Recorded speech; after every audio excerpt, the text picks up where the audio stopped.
네, 안녕하세요. 카이스트 김대식입니다. 오늘 내용은 당연히 생성형 인공지능입니다. 실리콘밸리 빅테크들은 조 단위, 수십조 또 수백조 단위로 인공지능에 현재 투자를 한다라고 이야기를 하고 있습니다. 이게 정말 실체가 있는 걸까? 아니면 버블일까? 한번 이야기를 해봅시다. 이 모든 것의 시작점은 챗GPT죠. 사람과 대화가 가능한 기계. 그런데 이제 1년 반 정도 지나고 나서 이제 사실 챗GPT는 뭐 하나도 중요하다고 생각하지 않습니다.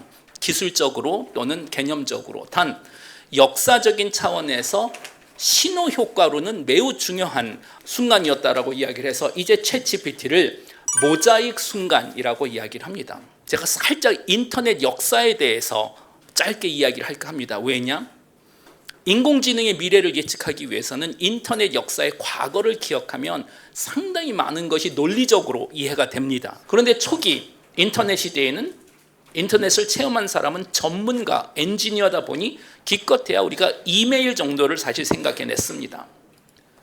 1990년도에 상황이 살짝 달라집니다.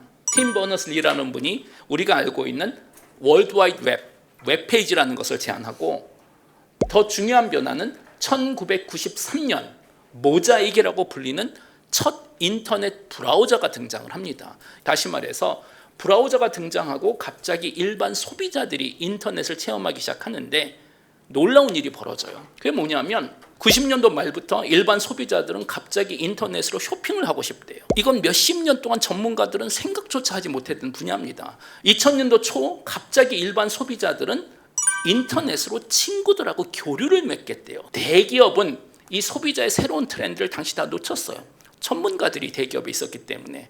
대신 스타트업들이 이 소비자의 새로운 욕구를 이해하고 사업화했고, 그 기업들이 우리가 알고 있는 빅테크가 된 거죠. 이제 챗GPT 덕분에 똑같은 일이 또 한 번 벌어지고 있다는 거예요. 다시 말해서 작년부터, 그리고 앞으로 아마 3년, 4년, 5년 정도라고 생각하는데, 일반 소비자들은, 전문가들은 상상조차 하지 못했던 인공지능 기반 새로운 서비스를 상상해내고 요구를 할 겁니다.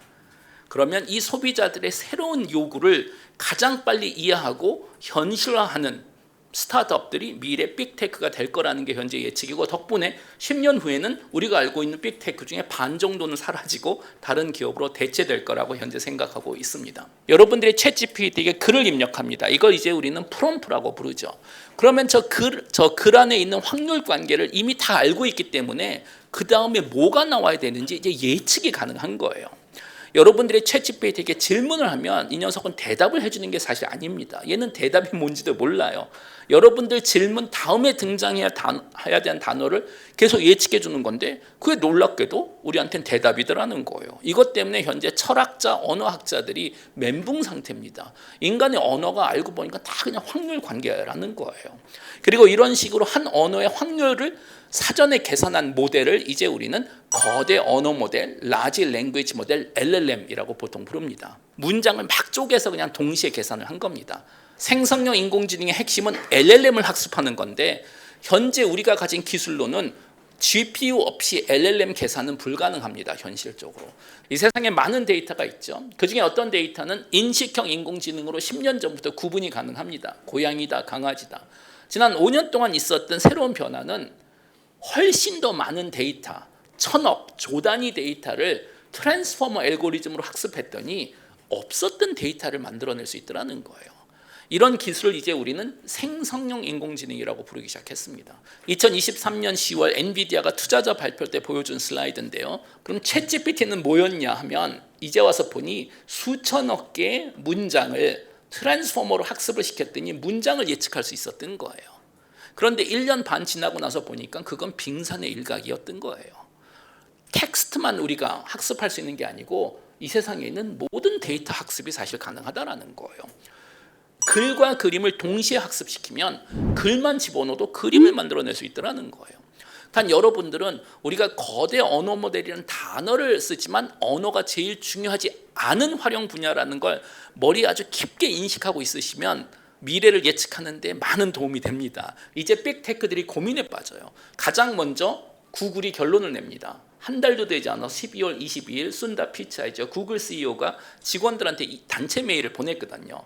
이메일 제목이 코드 레디예요. 챗 GPT 때문에 1998년 창립 이후 처음으로 구글이 망할 수 있는 위기에 처했다. 겉에서 보기엔 큰 문제 없어 보이지만 이미 되돌릴 수 없는 하얀 길을 가기 시작했다라는 거고, 그런데 구글 매출 여전히 300조예요. 이런 대단한 회사가 챗봇 하나 나왔다고 왜 이렇게 난리를 부릴까? 매우 논리적인 이유가 있습니다. 지난 25년 동안 구글이 소비자를 위해서 해준 게 뭘까요? 지난 25년 동안 소비자들은 질문을 했는데 구글은 대답을 해준 게 아니죠. 대신 비슷한 질문을 가졌던 소비자들이 예전에 방문했었던 홈페이지에 연결을 해줍니다. 그리고 우리는 그 연결고리를 타고 다니고 이 과정을 멋있게 검색이라고 보통 부릅니다. 그리고 우리가 검색을 하면 할수록 우리 흔적이 인터넷에 남고, 이 흔적은 구글을 우리가 왜 플랫폼 회사라고 부르겠어요? 흔적을 밑에서 봐둘 수가 있거든요. 이 흔적을 통계학적으로 잘 분석하면 소비자의 선호도를 우리가 추론해낼 수가 있습니다. 이 사람은 고양이 좋아한다, 강아지 좋아한다. 그리고 이 소비자의 선호도를 소비자의 동의 없이 경매에 붙입니다.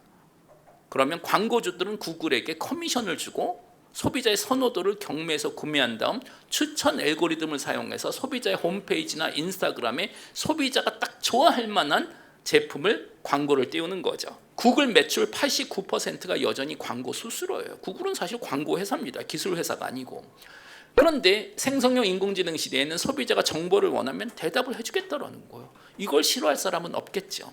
시뮬레이션을 돌려보면 생성형 인공지능 시대에는 검색의 필요성이 10분의 1로 추락할 거라고 현재 알려져 있습니다. 그러면 매우 단순하게 생각하면 구글 같은 회사가 소비자의 선호도를 파악할 기회가 10분의 1로 추락하면 광고주들이 구글에게 광고를 맡길 이유가 없죠. 챗GPT가 등장하고 1년 반 만에 큰 변화가 세 군데서 있는 거예요. 첫 번째, 반도체 비즈니스의 구조가 지금 완전히 바뀌고 있어요. 유턴하고 있고, 두 번째, 휴대폰이 사라질 수 있고, 완전 사라지는 건 아닙니다. 가격 경쟁 비즈니스 될 수 있고, 세 번째, 디스플레이 시장이 안 늘 수도 있다는 거잖아요. 왜냐? 소비자가 더 이상 정보를 하나하나 볼 필요가 점점 없어진다면 절대로 디스플레이가 사라지는 건 아니지만 더 확장될 필요는 없다라는 거예요. 또 하나의 메이저 트렌드는 드디어 멀티모달이 제대로 올해부터 되기 시작했습니다. 음악도 2달 전에 해결이 됐습니다. 유디오라는 그 아주 흥미로운 서비스가 나왔는데 시간 되시면 한번 해보세요. 정말 재밌어요. 음악 만든 AI 작년에도 있었습니다. 단 퀄리티가 그렇게 안 좋았어요. 그냥 재미없었어요, 음악이. 드디어 해결이 다 돼서 이제 가사만 입력하면 정말 높은 수준으로 음악을 만들어 줍니다. 재즈 블루즈. 그리고 작년부터 런웨이, 피카라는 회사들이 등장해서 텍스트 투 비디오, 글을 입력하면 영상으로 만들어주는 이런 걸 만들어냅니다. 글만 입력한 거예요. 그런 거죠. 귀여운 고양이가 침대에서 주인이랑 노는 모습 하면 잘 만들어줍니다. 자, 이제 컨텐츠 비즈니스가 바뀔 수뿐이 없잖아요. 1990년도 인터넷 초기에는 모든 컨텐츠를 사람이 수작업으로 만들었습니다. 소라가 있으니까 내년부터는 인공지능으로 컨텐츠 관리만 하는 게 아니고 컨텐츠를 대량 생산하면 된다라는 거예요. 그리고 이 비즈니스를 경제학에선 제로 마지널 커스트 컨텐츠라고 부릅니다. 추가 비용 0. 왜냐?